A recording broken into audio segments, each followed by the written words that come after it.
Radio Rama 90.8 FM। नमस्कार दर्शकों, मैं हूं RJ Ayush from radio Rama 90.8 FM से। आप देख रहे हैं हमारा खास कार्यक्रम डॉक्टर जंक्शन। आज हमारे साथ मौजूद है रामा हॉस्पिटल से डॉक्टर पूजा मैम। मैम आपका बहुत बहुत स्वागत है हमारे इस खास एपिसोड में। साथ ही साथ आज मैम हमें बताएंगी कान और नाक से जुड़ी कुछ बीमारियों के बारे में और उनके उपाय। तो मैम सबसे पहले तो मैं आपसे एक बार कहना चाहूँगा कि हमारे व्यूवर्स को एक बार अपना परिचय दे दीजिए। नमस्ते दर्शकों, मेरा नाम डॉक्टर पूजा दास है। आई एम असिस्टेंट प्रोफेसर, मैं ईएनटी विभाग से हूँ। मैम सबसे पहले मैं आपसे पूछना चाहूँगा कि कान में होने वाले इन्फेक्शन के बारे में आप बताइए कि ये किस वजह से होता है। ये देखिए, कान के जो इन्फेक्शंस होते हैं वो बहुत सारे रीजंस की वजह से हो सकते हैं। सबसे कॉमनेस्ट से अगर हम शुरू करें, एक तो होते हैं मैल। जो कान के हमारे मैल होते हैं, किसी में ज़्यादा किसी में कम होते हैं। अगर वो बहुत देर तक जमा रहे और सफाई ना हो तो वो भी कलेक्ट होके पेन कॉज कर सकता है। दूसरा कॉज हो सकता है कान में फंगल इन्फेक्शन, जो फफूंदी पड़ जाती है। और मौसम आजकल ऐसा है, ह्यूमिडिटी बढ़ गई है, तो उसके वजह से ये फंगल इन्फेक्शन होते हैं। उसमें भी दर्द हो सकता है। कई बार आपने देखा होगा, थोड़ी लड़ाई झगड़े हो जाते हैं, थप्पड़ लग जाता है, तो पेशेंट कई बार हमारे पास आते हैं कि उनको कान में दर्द होता है। और जब हम चेक करते हैं तो पता चलता है कि पर्दे में सुराख हो गया है। वो भी एक कारण है। उसके बाद सबसे कॉमनेस्ट कारण होता है कान के पर्दे में सुराख होना, इन्फेक्शन बन जाना, जिसकी वजह से मवा आने लग जाता है। तो वो भी एक कारण है जिसकी वजह से कान में दर्द या इन्फेक्शन हो सकता है। बच्चों में क्या है, मैं अगर बता दूं, बच्चों को सर्दी खांसी बहुत ज़्यादा होता है। तो बच्चों में क्या है, जो हमारी नाक और कान है उस दोनों को जोड़ने के लिए एक नली होती है जिसको हम यूस्टेशियन ट्यूब कहते हैं। यूस्टेशियन ट्यूब बच्चों में क्या होता है, वो ज़्यादा चौड़ा होता है और सीधा रहता है। हमारे में क्या होता है, वो एंगुलेटेड रहता है, तो इन्फेक्शन इजीली ट्रांसफ़र नहीं हो पाता, लेकिन उनमें चला जाता है। इस कारण उनके कान के अंदर में पानी जमा होने लग जाता है और वो जो पर्दे पे प्रेशर बनाता है और उसकी वजह से भी एक्सटेंसिव पेन होता है। तो ऐसे बहुत सारे कारण हैं कान के दर्द और उसके इन्फेक्शंस के। मैम साथ ही साथ बताइए कि आजकल आमतौर पे लोग घर पे अगर कान में कुछ दिक्कत होती है तो मैल साफ करने की जगह वो कान में सरसों का तेल डाल लेते हैं और साथ ही साथ माचिस की तीली का उपयोग कर लेते हैं। तो ये कितने हद तक मतलब नुकसानदायक है? बहुत ज़्यादा नुकसानदायक है आयुष जी।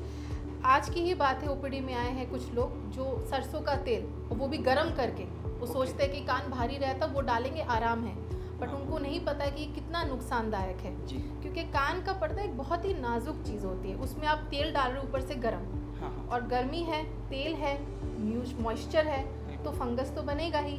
तो कान में कभी भी किसी चीज़ का उपयोग नहीं करना चाहिए, क्योंकि कान ऐसी चीज़ है जो हम अंदर से देख नहीं पाते हैं कि अंदर हमारा पर्दा कितनी दूरी पे है, हमें कितना डीप जाना चाहिए।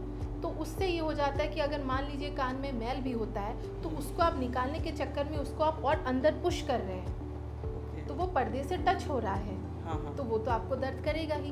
कभी कभार जो कान के अंदर का जो हमारी स्किन होती है वो बहुत पतली होती है अंदरूनी तरफ से, अगर वो हम लकड़ी सीक डालते हैं, अगर वो छिल जाता है तो उसमें इन्फेक्शन बन सकता है, खून निकल सकता है और बहुत सारी समस्याएं आ सकती है। तो मैं यही कहूँगी दर्शकों को कि ये कभी ना करें, कान में ना तेल, सरसों तेल, मीठा तेल, किसी भी तरीके का तेल ना डालें, ना ही आप माचिस की तीली, यहाँ तक कि जो कॉटन वो विस्प आती है जो बाज़ार में बहुत आम तौर पे मिलती है, उसका भी प्रयोग ना करें। अगर आपको भारी लग रहा है तो आप आपके आसपास के ईएनटी विशेषज्ञ के पास जाएं और उनसे सलाह मशवरा लें। मैम कुछ लोगों को सुनाई नहीं देता, काफ़ी कम सुनाई देता है, तो उसकी वजह क्या हो सकती है? देखिए, सुनाई जो है, पहले मैं आपको थोड़ा सा ये समझा दूं कि हमारी जो सुनाई की क्षमता है वो दो तरीके से हो सकती है। एक होती है कंडक्टिव पाथवे, मतलब जो हमारे कान से, जो हम कान आवाज़ सुनते हैं, हमारे कान से अंदर जाता है, पर्दे को टच करता है और अंदर की जो छोटी छोटी हड्डियाँ हैं उसके थ्रू हम सुन पाते हैं। दूसरा कारण होता है कानों के नस, जो हमारे ये जो मैकेनिकल आवाज़ है उसको इलेक्ट्रिकल आवाज़ कन्वर्ट करके हमारे ब्रेन तक पहुँचाती है।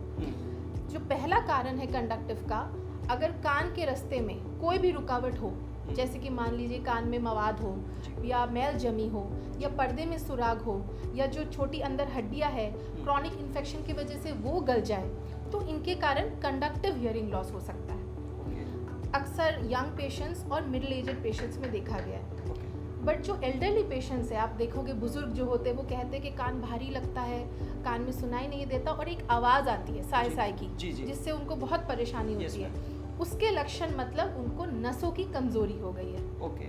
वैसे ही बढ़ती उम्र के साथ हमारे नस कमजोर होते हैं तो वो सुनाई की नसों पे भी प्रभाव पड़ता है। Yes ma'am. तो इसीलिए उनके नसें कमजोर होने के कारण उनको सुनाई कम पड़ता है। जी मैम, मैं आपसे कुछ प्रश्न पूछना चाहूँगा नाक से भी रिलेटेड। जी जरूर। तो नाक में मैम खून आने लगता है काफ़ी बार कि मतलब नाक से खून आने लगा, तो वो क्या कारण हो सकता है उसका?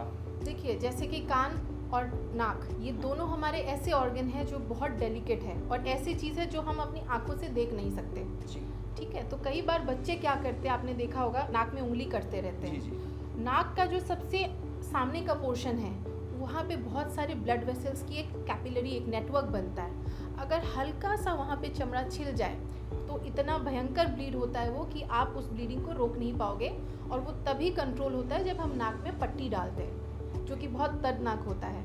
हाँ। ये एक कारण होता है जो बच्चों में देखा गया है। जी। और भी कारण होते हैं नाक से खून आने के, कोई मांस बन जाए, हाँ। ट्यूमर वगैरह हो जाए, ओके। या फिर मान लीजिए कभी कोई किसी ने चोट लगा दी हो, फ्रैक्चर हो गया, कोई चोट लगी, उससे भी ब्लीडिंग हो सकती है। और तो और जो बुजुर्ग लोगों में हमने ब्लीडिंग देखी है, सबसे मूल्य कारण होता है हाई ब्लड प्रेशर, ओके। जो अक्सर लोग अनदेखा कर देते हैं। बीपी की दवाई गोली टाइम पे नहीं लेते हैं, अपना बीपी चेक नहीं करते हैं। मैम साथ ही साथ बताइए कि नाक की एलर्जी के क्या कारण हो सकते हैं? जो नाक की एलर्जी होती है उसको हम एलर्जिक राइनाइटिस बोलते हैं। ओके। तो इसके काफ़ी सारे कारण होते हैं, जिसको जो एलर्जेंस होती है जो हमारे बॉडी के संपर्क में आते ही एक इम्यून रिस्पॉन्स जनरेट करती है। जी। क्या होता है, जैसे कि वो एलर्जन एक फॉरेन बॉडी है, हमारे शरीर में जाते ही हमारी बॉडी उसको एज अ फॉरेन ऑब्जेक्ट पहचानती है और एक इम्यून रिएक्शन क्रिएट करती है कि वो बॉडी से निकल जाए, और उसी के रिजल्ट पे एलर्जिक राइनाइटिस के सारे लक्षण सिम्टम्स आने लगते हैं। तो ये 3 प्रकार के देखे गए हैं। एक होता है एयरबॉर्न एलर्जन, जैसे कि आपने देखा होगा कुछ लोग बोलते हैं कि धूल मिट्टी, हाँ। या स्मोक या स्ट्रॉन्ग परफ्यूम, उससे जी। उनको एकदम से ऐसे छीके, Yes. नाक बंद, नाक से पानी, ये सब शुरू हो जाता है। हाँ, हाँ। उसको एयरबॉर्न एलर्जन कहते हैं। ओके। दूसरे टाइप का एलर्जन होता है जिसको हम कहते हैं फूड एलर्जन, जैसे खाने पीने की कुछ चीज़ से लोगों को एलर्जिक रिएक्शन शुरू हो जाता है। कुछ लोगों को कद्दू से होता है, बैंगन से होता है, मिल्क से भी होता है, मिल्क प्रोडक्ट से खुजली हो जाती है या छीके वीके शुरू हो जाती जी। है। ये फूड एलर्जन हो गए। और तीसरा केमिकल या कॉन्टैक्ट एलर्जन, कुछ भी ऐसा केमिकल प्रोडक्ट यूज़ करते हैं जी। उसके वजह से ऐसे रिएक्शंस होते हैं। बिंदी लगाते हैं, या कोई जैसे आपने देखा होगा हर प्रोडक्ट्स में डाई हो या हाँ। कोई भी ऐसे प्रोडक्ट उसमें लिखा होता है पैच टेस्ट, कि हाँ। थोड़ा सा अप्लाई करें स्किन में और वेट कीजिए जी। कि उससे आपको कुछ प्रॉब्लम हो रही है कि नहीं, अगर हो तो डिसकंटिन्यू कर दें। तो वो इसी के लिए बोला जाता है, क्योंकि अलग टाइप के केमिकल्स यूज़ होते हैं जिसके वजह से ये सारी प्रॉब्लम्स होती हैं। ओके मैम, इसको नियंत्रण किस तरह से किया जा सकता है वो भी आप बताएं। देखिए, नियंत्रण करने से पहले हम तो है ही as a ENT specialist, but इसके अलावा जो भी पेशेंट्स आते हैं इस कंप्लेंट्स को लेके, सबसे पहले सबसे जो इम्पोर्टेंट पॉइंट है वो है टू आइडेंटिफिकेशन, कि आपको प्रॉब्लम किससे है। जी। आपको किसी स्मोक से है, डस्ट से है, या जैसे आप देखोगे बहुत सारे लोग घर में पेट्स रखते हैं, हाँ। एनिमल के बाल से भी होता है। Yes, ma'am. तो आपको आइडेंटिफाई करना है कि आपको किस चीज़ से प्रॉब्लम हो रही है। ओके। तो पहले आइडेंटिफिकेशन। सेकेंड पॉइंट आता है प्रिवेंशन, कि उनसे बचाव। जो आपसे प्रॉब्लम होती है, जिस खाने के पदार्थ से होती है वो ना खाए, जहाँ धूल मिट्टी से प्रॉब्लम होती है वहाँ पे ना जाए, तो प्रिवेंशन करना है। फिर भी आपको अगर प्रॉब्लम हो रही है सीजनल या पूरे साल में ही मान लीजिए प्रॉब्लम रहती है, फिर आ जाता है मेडिकल थेरेपी, जिसमें हम पेशेंट को नेज़ल स्प्रे, एंटीहिस्टामिनिक और स्टीरॉयडल नेज़ल स्प्रे देते हैं, फिर गोलियां देते हैं, उसमें कुछ हद तक स्टीरॉयड भी देते हैं और एंटीहिस्टामिनिक दवाइयाँ देते हैं। उससे काफ़ी हद तक पेशेंट्स इम्प्रूव करते हैं। लेकिन कुछ पेशेंट्स का क्या देखा गया है कि उनकी एलर्जी बहुत ज़्यादा एलिवेटेड रहती है। जो IgE इम्यूनोग्लोबुलिन है वो यूजुअली कम रहना चाहिए, 1500 से कम और भी ज़्यादा बढ़े हुए दिखाई देते हैं, जैसे 2000, 2500। तो इन लोगों में एलर्जी बहुत ज़्यादा हाई होती है, तब मेडिकल थेरेपी इनमें रिस्पॉन्स नहीं करती। तो लास्ट रिजॉर्ट होता है इम्यूनोथेरेपी। कुछ दवाइयाँ होती है जो कि हमारे इम्यून सिस्टम को, जो ये एलर्जिक रिएक्शन बना रही है, एंटीजन एंटीबॉडी रिएक्शन, उसको सप्रेस कर देती है, ताकि ये रिएक्शन ही ना बने और जिसकी वजह से जो सारे सिम्टम्स होते हैं वही ना। ओके मैम जैसे कि हमारे दर्शक देख पा रहे हैं, तो आप इन्हें बताइए कि रामा हॉस्पिटल में अगर वो कोई सलाह लेना चाहते हैं आँख कान और गले से रिलेटेड, तो आपकी टाइमिंग यहाँ पर हॉस्पिटल में आप कब से कब बैठती हैं? बिल्कुल, उसके बारे में आप बताइए। बिल्कुल। मेरी जो ओपीडी टाइमिंग रहती है वो है, first of all OPD days are Monday, Wednesday और फ्राइडे। यहाँ पे मैं आपको मिल जाऊँगी सुबह 9 बजे से लेके शाम को 4 बजे तक, ये मेरी ओपीडी टाइमिंग रहते हैं। तो ये 3 दिन में आप कभी भी आके मुझसे मिल सकते हैं, संपर्क कर सकते हैं। और बाकी के 3 दिन मेरे ओटी डेज रहते हैं, तो उस दिन पे ना आए, बट मंडे, वेडनेसडे और फ्राइडे इस दिन मैं आपको कभी भी यहाँ पे हॉस्पिटल में मिल जाऊँगी। ओके, आपका बहुत बहुत शुक्रिया मैम हमारे साथ लाइव जुड़ने के लिए। Thank you. अगर आपको कान और आँख और गले से रिलेटेड कोई प्रॉब्लम है तो आप आ सकते हैं रामा हॉस्पिटल। मैम यहाँ पर आपको मिलेंगी। रामा हॉस्पिटल हमारा स्थित है कानपुर मंधना में। तब तक के लिए बने रहिए हमारे खास कार्यक्रम डॉक्टर जॉनसन के साथ। धन्यवाद।